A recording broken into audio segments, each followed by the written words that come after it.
Disclaimer: this story talks of suicide, mental health issues, and the upsetting death of young children.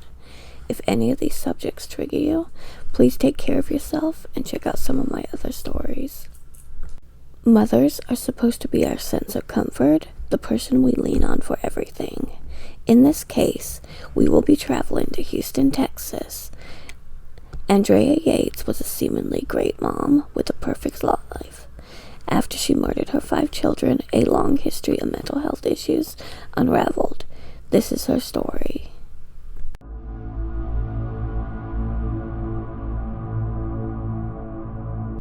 Andrea Yates was born Andrea Pia Kennedy on July 2nd, 1962 in Hallsville, Texas.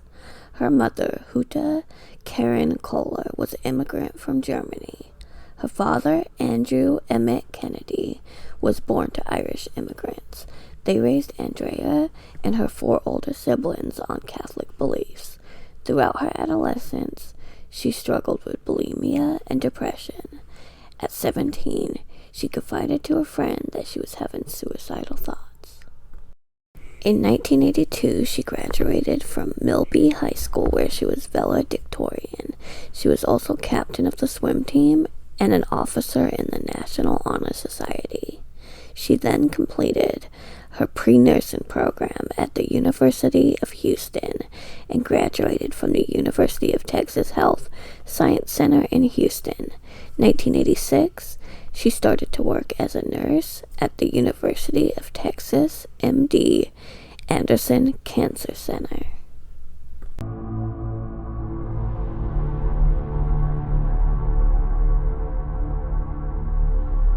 In 1989, Andrea met Russell Yates at Sunscape Apartments, where they both resided. Rusty was an engineer at NASA. Although Andrea was usually quiet, she initiated a conversation with Rusty. Before meeting Rusty, having little relationship experience, she did not start dating until she was 23. She was working through a breakup when she met Rusty. Soon after they started dating, they moved in together and would spend their nights studying the Bible and praying. The couple married on April 17, 1993. They announced to their guests that they would have as many babies as God would allow. They moved into a 4-bedroom house in Friendswood, Texas, and resided there for 2 years. On February 26, 1994, Andrea had their first child, Noah. In 1994, after 8 years, she quit her job to be a stay-at-home mom. On December 12, 1995, she gave birth to their second son, John. In 1996, Rusty accepted a job in Florida. He sold their house and moved their family into a 38-foot travel trailer and relocated them to Seminole, Florida. She got pregnant again but miscarried shortly after. In 1997, they moved back to Houston, but continued to live in the trailer because Rusty wanted to live lightly. Later that year, on September 13th, Andrea gave birth to their 3rd son, Paul. In 1998, he bought a renovated 350-foot bus from a traveling minister, Michael Woreneicki. On February 15, 1999, she gave birth to their son, Luke.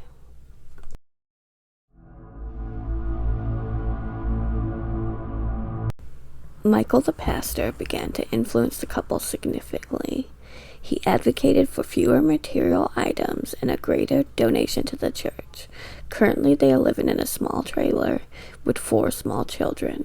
Living in a normal-sized house for your family is not materialistic, it is necessary, as you will see in this story. Michael was sketchy and weird, honestly. Michael preached that the role of the women is derived from the sin of Eve, and that bad mothers who are going to hell create bad children who will go to hell. But also he would preach his sermons in these creepy masks, scream, and do weird stuff.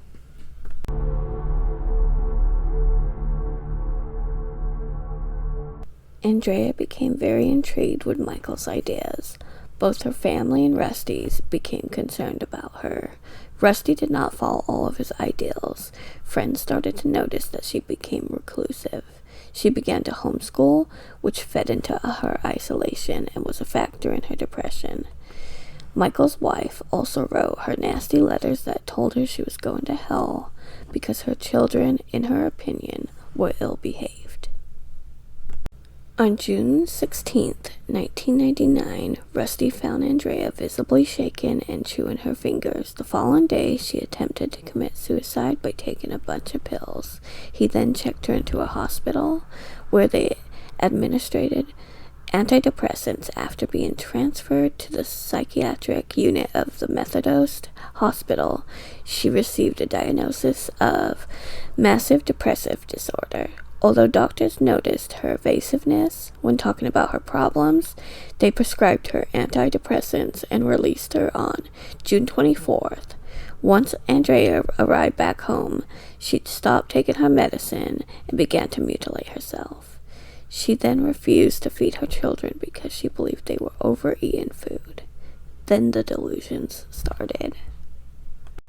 She thought that the cameras in the ceiling and the characters on the television were talking to her. Rusty knew about the hallucinations, but did not try to help her or speak to her psychiatrist. This was until July 20th, when Andrea put a knife to her throat and begged Rusty to let her kill herself. When hospitalized again, they tried various antidepressants, including Helidol. Helidol is an antipsychotic that treats numerous conditions, including symptoms of schizophrenia, such as hallucinations and delusions. Andrea's condition improved, and the doctors prescribed Helidol to her when they discharged her.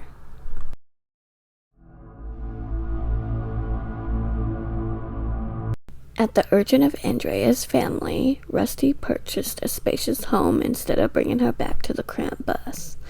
Andrea started to return to normal, enjoying past activities that she has always liked, like swimming and cooking, and she became social again. She told Rusty that she was hopeful for the future, but she felt like a failure. In July of 1999, she had a nervous breakdown where she attempted to commit suicide twice. Her doctor diagnosed her with postpartum psychosis and urged her not to have any more children because it would cause her psychosis to increase. They, however, did not listen to the doctor's warnings.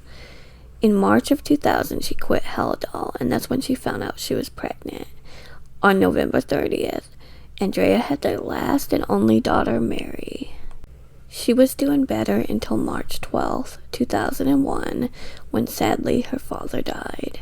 She quit taking her medicine, mutilated herself, read the Bible frantically, and quit feeding Mary. In April, she had then become hospitalized due to her becoming incapacitated. Andrea was treated and released under a new doctor, Dr. Mohammed Saeed. She became hospitalized again in May due to filling a bathtub with water in a catatonic state, and the doctors thought she was planning to kill herself. She later confessed that she intended to drown the kids, but changed her mind.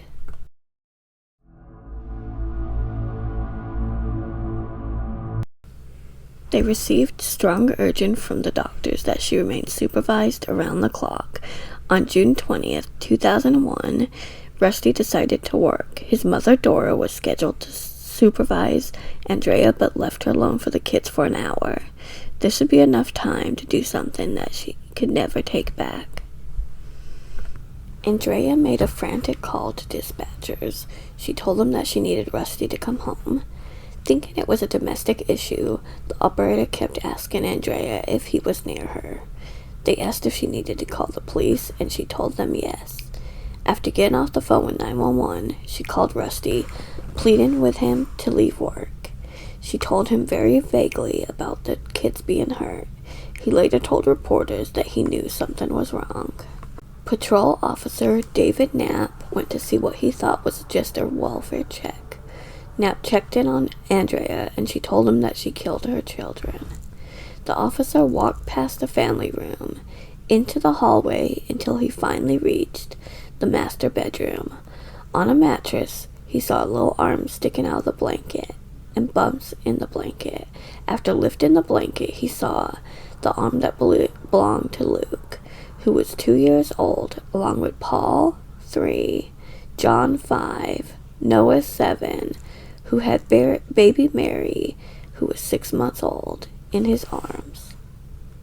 One by one, Andrea brought her children to the bathroom and drowned them.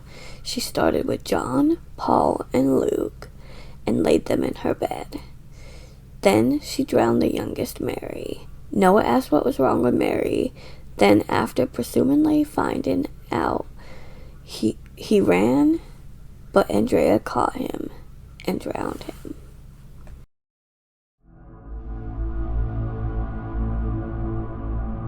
Andrea, indicted on 2 counts of capital murder, pleaded not guilty by reason of insanity on July 30th, 2001. February 18th, 2002, the trial of the murder of the children began.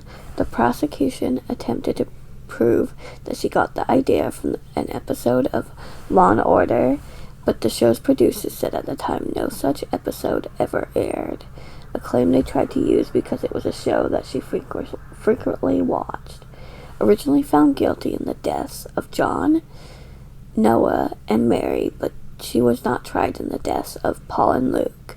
Initially, the judge sentenced her to life in prison. In October 2003, Andrea refused to eat any food and was placed on suicide watch. Andrea's lawyer, George Parham, filed a appeal on her behalf on April 30th, 2004. Later that same year, in July, the prison transferred her to a hospital due to refusing to eat again. In July 2005, the Texas First Court of Appeals reversed her conviction. They ruled the jury was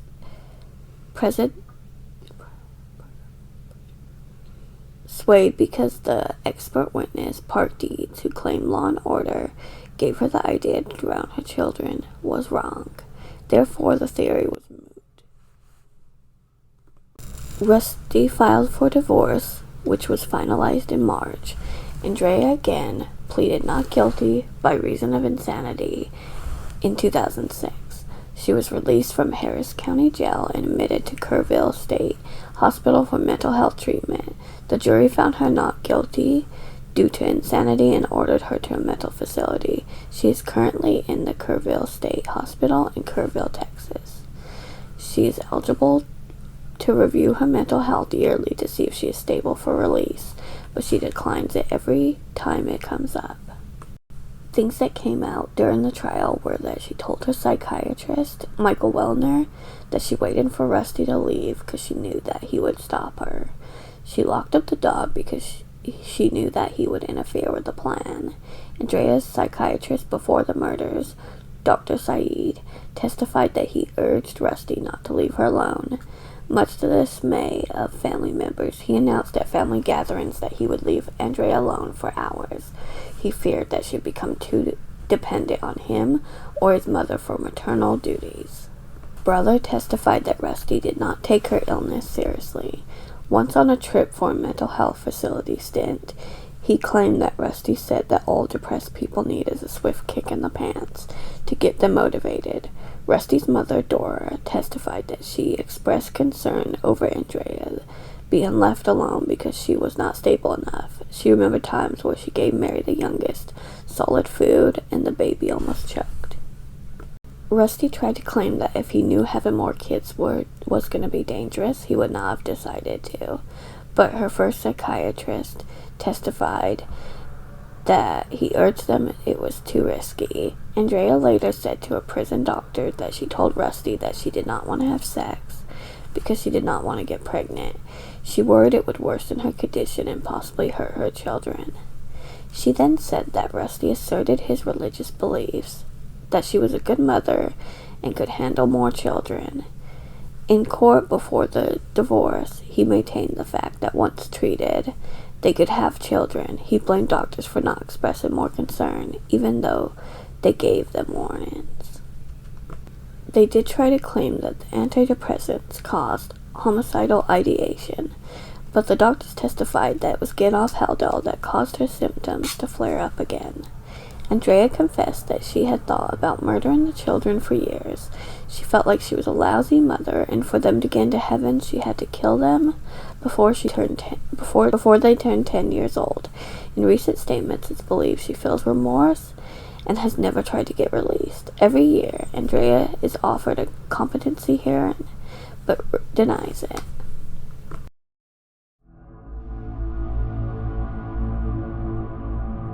I am very torn with this case. It is so very tragic that the murder happened. I feel so awful for her children. That being said, I can't help but feel bad for Andrea. She had a lot of mental health issues and was failed by everyone. Her husband not only ignored her mental health issues, but pressured her to have more kids, even though he was told it would be harmful to her and possibly the children. She saw several doctors trying to get help, and they kept medicating her, then discharging her with no accurate follow-up. I have to bring up Michael, the pastor that defines human garbage. He would tell her children misbehave due to her sinning. Kids misbehave because they're still learning. All of her children were 7 years and younger. Finally, I'm not sure if this will be a popular opinion, but I think Andrea's placement in the mental health facility is the right choice. She's getting the help she needs and has to deal with the choices she made for the rest of her life.